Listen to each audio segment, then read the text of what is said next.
Chicago Tribune Live. We welcome in our guy Al DeMarco from PickNation.com, and we get his insight into the weekend's action, both college and pro. Al, last week your best bet was Georgia Tech. That was a winner. Let's talk about this week's best bet. I think it has Tulsa written on it, or is it Tulane?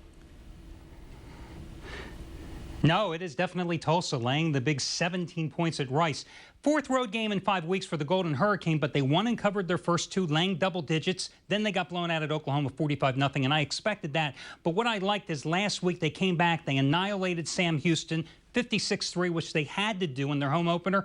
Listen, this Rice team, they lost 36-17 at home last week to Vanderbilt. Their defense allows 44 points a game, a national worst 477 yards a game, only 5 sacks in 4 games as well. The Rice starting quarterback questionable with a shoulder injury. Tulsa's on a 9-3 ATS run and 2-0 as a double-digit favorite already this year. So I'm going to lay the points with Tulsa. All right, turning to the National Football League, what do you make of the Lions and the Bears? Because the average fan says, oh, boy, we'll kill the Lions. It's not the same Lions team that went 0-16, is it?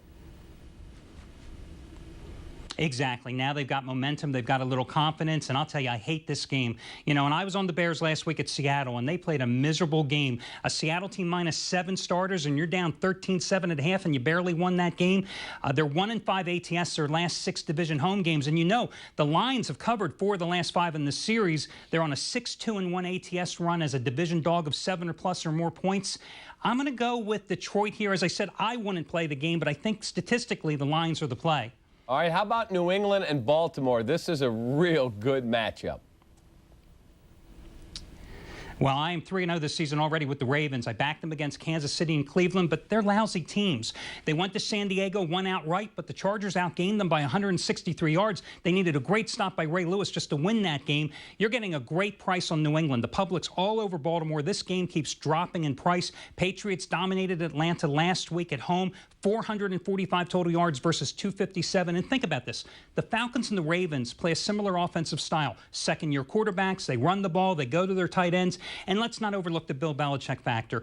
14-7 ATS versus undefeated foes. 10-4 his last 14 versus AFC North foes. I'm going to ride the Pats. All right, sticking with the National Football League. The great offense of the New Orleans Saints plays host to Rex Ryan's Jets. Well, I'm going to keep backing the Saints every single week until they disappoint me, let me tell you. They're on an 8-1 ATS run at home, and in those 9 games, Drew Brees, 68% completions, 332 yards on average, and 29 TDs. And he's going to be facing a Jets secondary that's pretty banged up. They've covered 5 of their last 6 versus the AFC. The Jets, just 2-7 against the spread. Their last 9 on the road versus the NFC. Saints are averaging 40 points a game this year. I'm going to buy down the half point, and I'm going to go with New Orleans. All right, and finally, your best bet is the Monday night game. I can't wait for this one. The Vikings and the Packers. What do you think? I can't either. And every ATS trend backs the Packers, who have covered 5 of the last 6 in the series, 5 straight as a Monday night division dog. And I say throw them all out the window because this game is underpriced. I thought the Vikings should be laying 6.5 to 7 points. At 3.5, this is a steal. Minnesota's going to win this comfortably by 9 to 10 points. All right, Al, thank you very much. We will see how you're doing. We'll talk to you next Friday. Sounds good. That is our guy, Al DeMarco. You get him each and every week here on Chicago Tribune Live. Hawks and Panthers.